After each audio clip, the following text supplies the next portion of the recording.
It's the summertime, so you know what time it is. It's preseason ranking time. Well, I say preseason. It's off season still, but it's way too early ranking time. It's time for the Big 12. Welcome on in, ladies and gentlemen. This is the Southern Sports Scene. I'm your host, as always, Lucas Hill. Make sure you all do us a favor. Hit the like, share, and subscribe button down below. Turn on the bell notifications so that you are notified every time we go live, posting a video or posting a short here on the Southern Sports Scene. Every live show is always brought to you by our good friends at Frost Buddy. Going over to frostbuddy.com, use our promo code SSS15 to get 15% off of your first purchase on all things cups, tumblers, mugs, whatever it is that you need to get your day started off right and rocking and rolling. Also want to thank you to our friends at Chike Nutrition. With 20 grams of protein, 1 gram of fat, and 1 gram of sugar, you can get the best possible start every time when you use our friends over at Chike Nutrition. Click the link below to get yourself 10% off your first purchase. Big 12 power rankings are officially out. I have a lot to discuss with you regarding this. And to me, I think it's fair that I put this out. And I know a lot of you are not going to necessarily agree with this ranking, but again, we got to find ways to keep you occupied, keep you on your heels. Maybe these teams can prove me wrong. Let's start off with the UCF. Here's a team that's coming off of a 5-7 season this past year, literally a win away from being bowl eligible, had chances throughout the season, had some pretty tough losses along the way, losing in the bounce house to Kansas, losing in the bounce house against Houston. You know, that was the game that I thought you could have won down the year. Could have gone to the Birmingham Bowl, but did have a lot that ended up going to the portal. So obviously a lot of losses in that area. But what does UCF look like in 2026? I think they have a lot of pieces that they put together through the transfer portal. I think they have guys that they can rely on. I think the biggest thing that people are going to look at is what they did at the quarterback position. You know, the last year it was fairly interesting, you know, with what UCF looked like from the quarterback standpoint. I thought from what you were able to do, you know, having to go through a slew of quarterbacks that honestly you just didn't have the right guy. Let's just be real with each other. And it was pretty much up in the air with everybody kind of getting some playing time at most of the time. You know, Taven Jackson was the guy throughout the majority of the season, 10 starts, went 4-6, 2,100 yards passing, 10 touchdowns, 8 interceptions on the season. Ja'Cory Brown was a guy that you thought could get some playing time, but he struggled with the turnovers. Cam Fancher was another guy that you thought was going to be a guy to look out for, but he is now with Michigan State. We'll see what he does as a backup there. But now you have a quarterback that I think you can rely on in Alonzo Barrett, who comes in from James Madison. You saw what he was able to do last year with the Dukes, lead them to the college football playoff. I'm not saying that this is going to happen, but I do think that UCF right now has an opportunity to go from a team that was really bad from an offensive standpoint, didn't have much of an answer at quarterback, to now you have an opportunity to find an answer when it comes to an offensive standpoint. You have a complete roster that could give you a spark in some big-time games this year. So we'll see, man. I mean, obviously, you had to take a look at where you are. Steve Cooper, is he the guy at the end of the day? We'll see. I mean, is Scott Frost even the guy still? This is obviously a different animal going from the American Conference going to where they are in the Big 12. He obviously knows about it. He's been in this type of transition before. He's gone from the American to Nebraska. So this is nothing new for him. But now, I mean, expectations have obviously changed since he left UCF. Is Alex Grinch the guy that you're going to continue to rely on? Despite over and over and over again, to be honest with you, their offense is just not that good. Their defense is just not that good. So it was a lot of turnover for UCF. That's why I have them dead last. But we'll see what happens, man. The bounce house is always a tough place to play. I was really contemplating putting Colorado potentially at 16, being straight up with you. I didn't like what they did last year at all. I think they were young. I think they had a lot of issues from a personnel standpoint. I think they had a lot of issues from an insider's perspective. I think the wheels are quickly falling off the train tracks in Boulder. Straight up with you. So you have a lot of questions that you need to have addressed very, very soon. You fire Pat Shurmur, you fire Robert Livingston. So what happens now? I don't think that, first of all, I don't think Pat Shurmur was ever the guy. I just don't.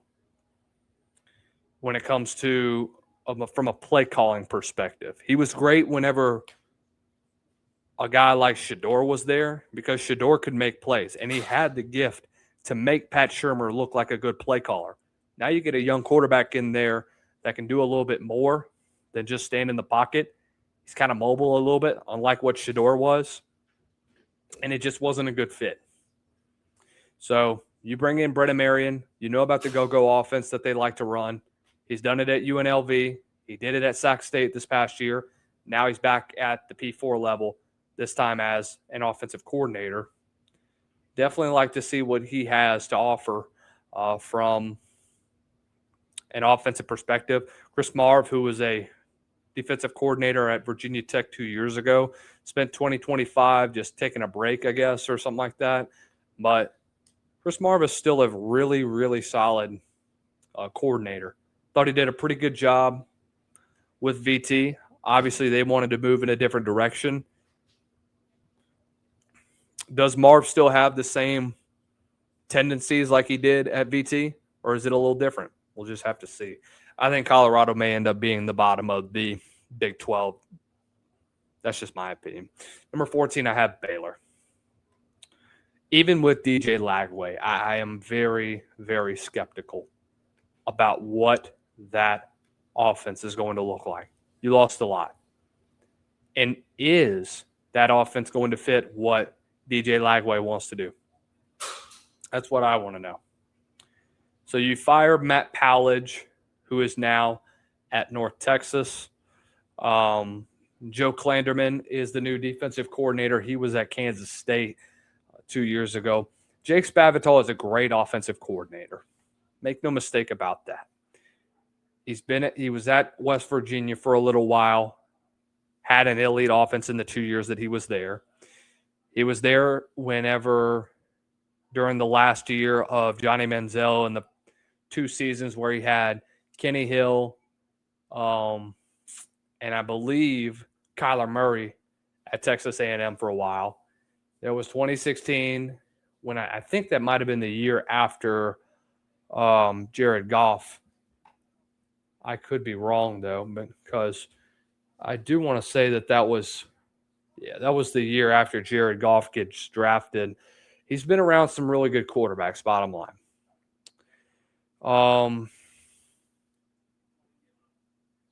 You look at where he was whenever he was at Texas State. I mean, obviously, this is he went into a really bad situation there. He just could not win. So he's a really solid coordinator. He's an experienced coordinator. What does DJ Lagway look like in this system? Is it going to cause controversy? I genuinely have no idea. I don't think it should, but again, you're talking about a guy like DJ Lagway that rode off is a very, very talented quarterback. That's not we're not denying that the fact. But is he all hype, or does what he showcased during the latter games whenever he was healthy at Florida make a difference? We don't know yet.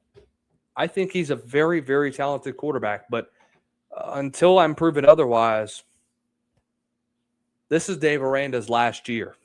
It really should have been D-Day for him 2 years ago. I don't know why Baylor's taken so long to pull the trigger, but here we are now. Number 13, I have Kansas. The post-Jalen Daniels era is going to suck. But I know who Lance Leipold is. I know what he's been able to do with that team. And they have done really, really good things. You're going to look at the team and you're going to say to yourself, you know, this is another 5-17. This is another just losing record Kansas. Guys, this is a different Kansas Jayhawks team than what we're talking about several years ago. Make no mistake about that. Kansas was a win away from going back to a bowl game. Had a chance against Missouri, blew a lead. Defensively, they had a lot of letdowns, dude. They had a lot of letdowns. But Jeff Grimes is now the OC over at Wisconsin, or I should say. Jim Zabrowski got promoted last year. Didn't do a horrible job being the full-time coordinator. This is his second full year. I think defensively you look a lot better at times. DK McDonald is a guy that was there in 2024. But when you lose a guy like Brian Borland, it's hard. It is hard to replace a guy with his skills, with his knowledge and his skill set. I mean, that's just the bottom line, man. So is he ready to take the full responsibility of being a full-time play caller? I don't know what Kansas's defense is going to look like in 2026.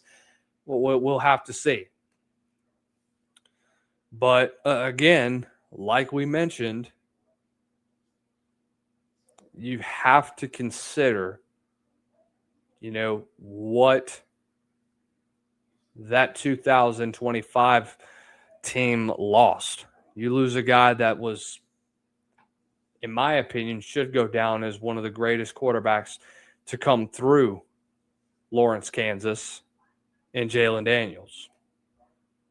An all-time player. Left a huge, huge role in your offense. Emmanuel Henderson is gone. I mean, you're talking about a guy that did so much for that program. Helped lead them to a bowl game. Was a part of that great run that they've had at times. So it's a rebuild year for Lance Leipold. Make no mistake about that. This is going to be one of the first ones that he's had ever since he became the head coach in 2021. That's the bottom line. So is it going to lead to their second bowl win of the Lance Leipold era? We'll just have to see, man. Number 12, I have Iowa State. Again, another team that is going to be in rebuild this year.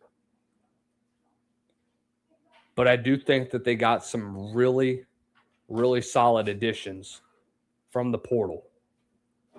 I think that how they built that roster after they hired Jimmy Rogers, who, by the way, I really, really like Jimmy Rogers.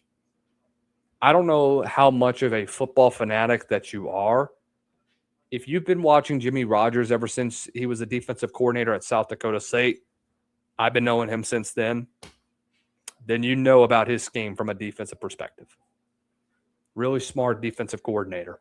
He goes out and he gets his guy from the opposite side of the aisle, the guy that he goes against whenever he was at SDSU, and Tyler Rowell, who was an offensive coordinator for the longest time, the former tight ends, running backs coach at Iowa State. They go out and get him. He brings along his DC and Jesse Bobbitt. And what does Iowa State go out and do? They brought in a pretty solid transfer portal class. And yes, a lot of them left to go to Penn State. I know. I'm aware. But they have guys that I think can make a huge, significant difference for this team. You brought in Isaac Terrell who was with Jimmy Rogers this past year, had 7 sacks for the team. I think he can evolve into being one of the better edge rushers in the Big 12. You brought in Cody Jackson from Tarleton State. I absolutely loved his big play capability. Got to watch him play in person. He's a 1,000-yard receiver if he gets the football in his hands. You talk about a guy like Braden Allis or Alls, who came from Toledo, guy that had 5 interceptions this past year. And this was one of the best secondaries in the MAC. All right. You look at other guys like Masai King, who is a freaking mountain, 6'4", 310 pounds. He is a lightning in a bottle, to say the least. Can play a little bit of both. Played some guard and did play some tackle. So athletic guy that can play all over the field. Again, Iowa State is going to have to go through a rebuild this year. What do they look like? I'm not really sure, but it's year one, man. Whether it be Zane Flores or whether it be Jalen Rayner, I'm expecting it to be Jalen Rayner, knowing what Washington State's offense is all about, what they've been about for the last couple seasons, despite them losing Ben Arbuckle, who's now at Oklahoma. I think that is a Iowa State team with Jesse Bobbitt, or with not Jesse Bobbitt, but with with what Iowa State brings from an offensive perspective. I really do like where Jalen Rayner fits into that offense with Tyler Rowell as your OC. Smart, and they're going to find ways to spread the ball around. Number 11, I have West Virginia, and I got a little bit of flack behind what they thought about West Virginia being at 11. Some say I should have had them at like 13 or 14. Some have them at the bottom of the Big 12. But I think that West Virginia has a lot of potential, and they have the schedule to do some really good things. Here's the problem. This was a team that struggled with injuries this past year. What do they look like this year? It's going to be between Scotty Fox Jr., who played well at times throughout the season this past year. Is he the guy that Rich Rodriguez wants from a system standpoint? That's why I think Michael Hawkins Jr., the transfer from Oklahoma, is going to fit in nicely in that system. Much better compared to Scotty. That's just my opinion. Then when you talk about, the addition of Cam Cook, who was one of the best rushers in all of college football last year, you brought in 2 interior offensive linemen alongside. From what I'm hearing, this is the best offensive line that West Virginia has had in the last 5 years, which says a lot. I know a lot of people have been saying that this could be an 8 or 9 win team. I would say the median, I think that if they can get to a bowl game, if they can get to 6 or 7 wins, that would be the ideal situation for them. That's why I have them there at 11. This is not really a rebuild per se, unlike the 5 that are below West Virginia. But I do think that they do have the talent and they have the pieces to be a very intriguing team in the Big 12. For Cincinnati, it is a completely new roster. You brought in Nate Woody who was the defensive coordinator at Army this past year. This was one of the best defenses in college football in 2025. You brought in promoted Pete Thomas to quarterbacks coach in 2025, who was there for the last 3 years. What is he going to bring? I'll be honest, man. I don't know if you have a legitimate answer at OC, because it's between Pete Thomas and Nick Cardwell, who are guys. Cardwell's the running backs coach this past year, who just got promoted to co-OC. And then you're talking about promoting your quarterbacks coach. So let's see what those two have to try to improve this Cincinnati offense and defense as a whole. You lost a lot of guys. You lost a lot. You no longer have Brendan Sorsby, who is in the middle of a battle. I mean, a battle with the NCAA over his gambling investigation. You lose your number one receiver in Cyrus Allen. You lose Joe Royer, who was a first-team All-Big 12 this 2 years ago as a tight end. Jeff Caldwell was another guy that you would have liked to have back. So what does this team look like? I mean, the portal was okay to Cincy this past year. They brought in a top 50 class. They brought in two quarterbacks that I really like. J.C. French, who came in formerly at Georgia Southern. He is someone that I think can make a big splash. He was one of the best quarterbacks in the Sun Belt Conference this past year. Made a big splash in the Birmingham Bowl. Kind of a dual threat guy. Would like to see him use his feet a bit more. Does have 26 total touchdowns from this past year. Big difference for what Georgia State or Georgia Southern was able to do, especially in the last 5 games where he really played his best football. Had 2 games where he had 300 yards against Appalachian State and Marshall, and then capped it off with a 72% completion percentage against Appalachian State, and they were able to run away with that football game. So you bring in J.C. French is my projected favorite to win the starting job. Liam O'Brien is a guy that I have loved and I fell in love with back in October when I first saw his film coming from Penn. He was one of the Ivy League's best quarterbacks this past year. Really accurate thrower, pinpoint accuracy, and a ball player. Smart football player too. You brought in some guys that I think can make a huge difference for you. I think your receiving room is going to be probably the deepest in college football. And you got some very, very under the radar names, guys that can create a spark that your offense, that your offense definitely could use at the end of the day.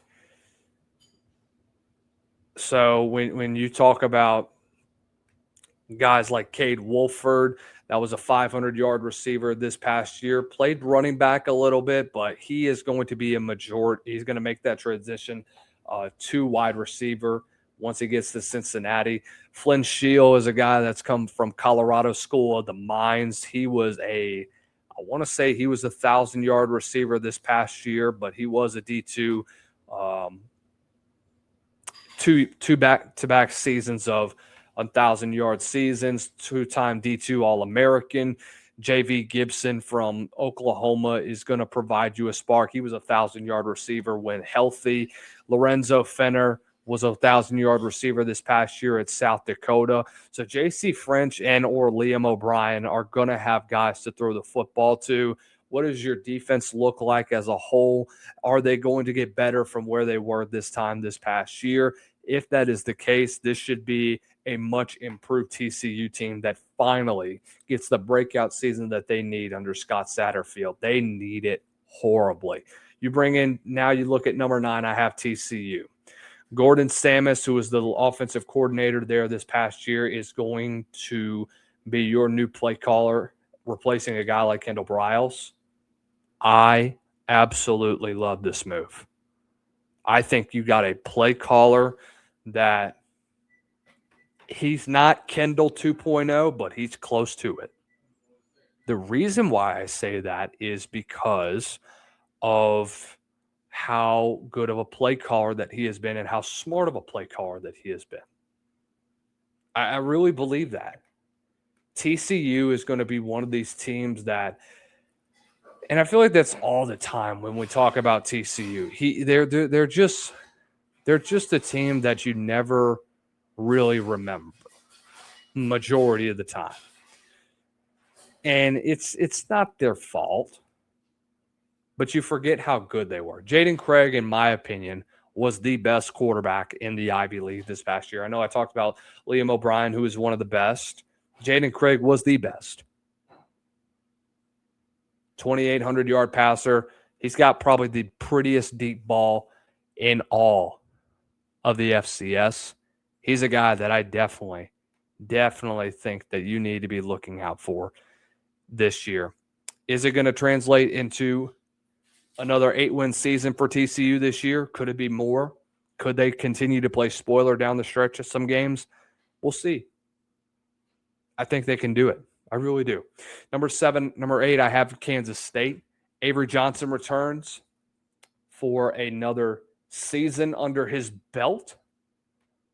Avery Johnson's a good quarterback. I think people forget how good he is.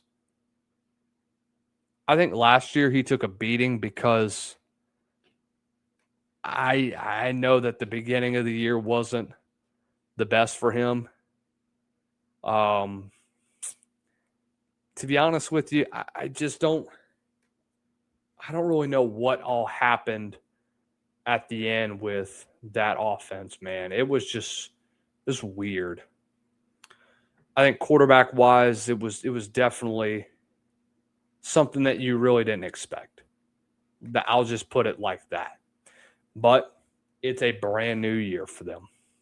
And it is a brand new opportunity that is in front of them. Avery Johnson is going to be the most improved quarterback in the division in the Big 12 this year. Chris Kleiman, who unfortunately decided to hit the retirement path, you brought in Colin Klein, who was there for a year with Will Howard. Guys, Avery Johnson is better than Will Howard. I'm just telling you right now. You brought back Joe Jackson, who had breakout games at times for Kansas State.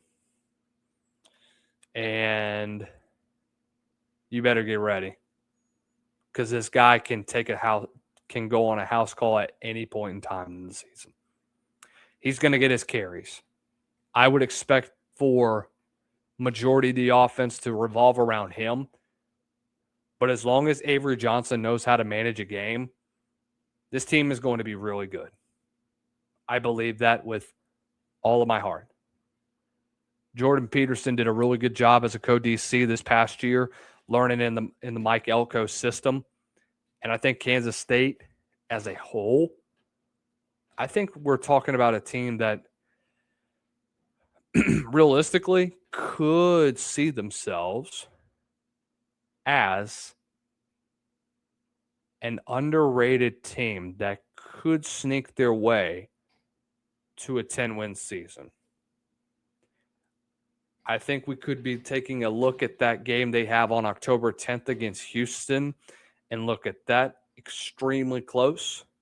We're looking at that Arizona State game that they have on the road very close. And then Farmageddon. We got an interesting season that Kansas State is about to have. Number 7, I have Oklahoma State. You and I both know about what Oklahoma State did this offseason.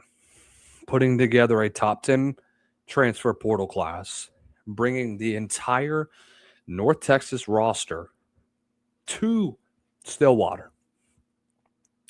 What are expectations for Oklahoma State in 2026? Year one of the Eric Morris era. A lot of people are hyping up a guy like Drew Mestamaker for what he was able to do. But I also have my questions. Number one, Skylar Cassidy had an up and down season this past year as a defensive coordinator. Now, this is what type of offenses he's going up against. This isn't like he's going up against South Florida or San Diego State again. Okay? No disrespect to them, but when you're going up against offenses that Oregon has, when we're talking about what could be the number one quarterback in this next NFL draft cycle on your roster, or you go to Houston, whose offense looked phenomenal this past year. You go to Arizona State, who's got a receiving core that is incredible. And then you play Texas Tech that should have a healthy Will Hammond in place. What are they going to look like? That's a question that obviously has to get addressed. So we'll see what happens with that department. 8 wins is not out of the question, is not a hard thing to achieve when you talk about this Oklahoma State team. I really don't think that's the case this year. I think Eric Morris has that team going in the right direction. 6, I have Arizona. Noah Fafita comes back, who in my opinion is the best quarterback in the Big 12. No questions asked. Brendan Sorsby is, we don't know just yet. Connor Wigman is coming off of a fantastic season. But I think Noah Fafita has the offensive system in place. Seth Doge is a great signal caller, and he is going to help put him above any other Big 12 quarterback so far this year. Arizona has the pieces in place so that they can be a top-tier team in college football. I would have them right now as a top 25 team at the moment. I would have them as a dark horse college football playoff contender. And I think a lot of people are going to realize how good Arizona really is this year. I really, really believe that they're going to be better than what we expect throughout this year. I really believe that. I really, really, really like Arizona. But you know who I really like more? I like Arizona State with what they got through the portal. Kenny Dillingham is going to lose a crap ton. You lose your number one receiver in Jordan Tyson. You lose your number one quarterback in Sam Levitt. But you know what you did? You went out and got good dudes. You brought in Cutter Boley, who I expect to be the starter in 2026. Cutter Boley showed promise. Playing in an SEC and playing against good competition, he had some really good games. Texas, he had a pretty good game. Against Tennessee, had a pretty good game. Against Florida, pretty good game where they dominated throughout the year. I think if he's going to work with an offensive coordinator that is going to be significantly better than what he had this past year. Marcus Arroyo is a very smart coordinator. He's been with the best. He's been with Oregon before. He's been around some phenomenal coordinators like Jeff Tedford. So he has a very, very good understanding of what a quarterback and what he's supposed to look like in this system. I think the Sun Devils' schedule is also considerable to them. I think it's a schedule that sees Arizona being a potential player in the Big 12 championship. This is open season in the Big 12. Texas Tech, just because Texas Tech lost Brendan Sorsby, that doesn't mean they're out of it. We'll talk about them in a little bit, but Arizona went out in the portal. They got dudes at receiver. They got guys that can go streak down the field. Cutter Boley, if he improves in his accuracy and his touch on the football, he's going to be a very good quarterback in the Big 12. Utah, I have at number 4. Devon Dampier comes back. The Morgan Scalley era begins.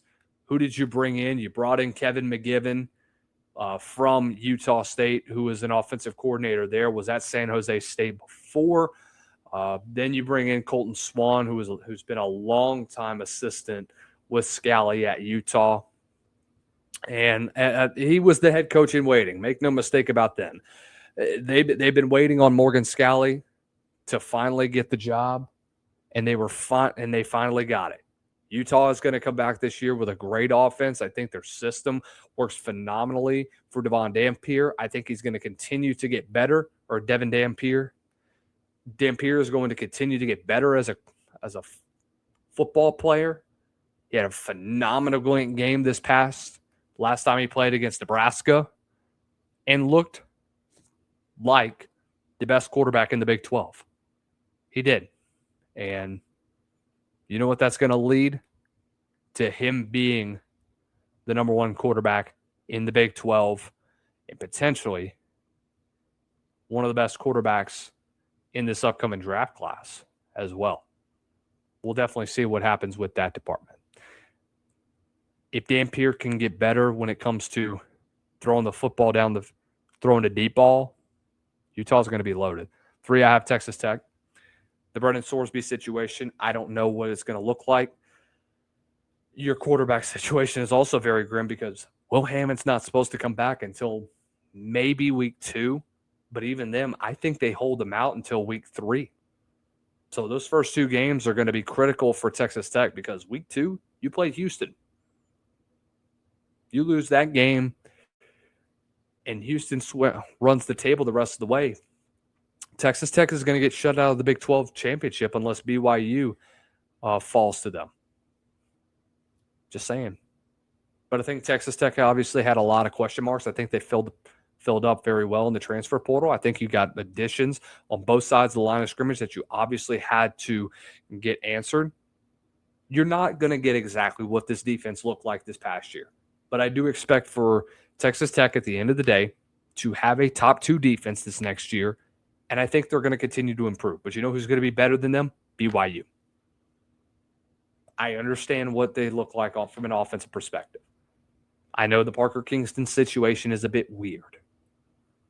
BYU is still going to be really good in year 2 with Bear Bachmeier as the quarterback. I have a lot of confidence in him. I think he's going to be one of the bright young stars of the Big 12 for years to come.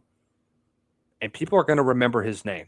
Kalani Sitake has that program going in a perfect direction to where they're going to stay atop the Big 12 for a very long time. I firmly believe that. This defense is going to be probably in contention for being a top 2 defense this year. I think they're very balanced. I think they have a lot of skill set guys that are going to play big roles in 2026. But number 1, in my opinion, are the Houston Cougars.